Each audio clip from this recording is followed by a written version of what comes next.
día. Llevo yo aquí 3 horas dándote conversación. Bueno, ¿qué quieres que te cante? ¿Qué te gusta? ¿Cuál le gusta? Vamos a ver los problemas aquí de comunicaciones, las parejas que se van a casar dentro de nada. Venga. Venga, que le vas a dedicar una canción a tu futuro marido, venga. Un beso que te deja, venga. Tú imagínate que te la está cantando él. Vamos a mirar por aquí detrás para que no me vean. Y tú te imaginas que te la está cantando él.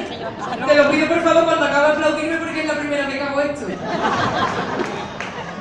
Pues si quieres mueves un poquito esto para que parezca ya. Venga, míralo, ¿eh? De tu nombre en mi barca me hice por ti marinero. Agárrate un poquito algo. Para cruzar los mares, surcando los deseos. Fui tan feliz en tu brazo, fui tan feliz en tu puerto. Pero mira, a mí te la está dedicando, ¿eh? Mi corazón quedó preso de tu cuerpo y de tu piel. Ayudarme ahora, ¿vale? Como una ola, mi amor llegó a la vida.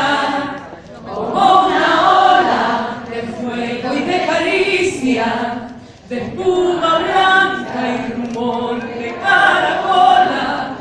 Como una ola, y yo que defendía tu tormenta del timón, sin darme apenas cuenta, como una ola que deseo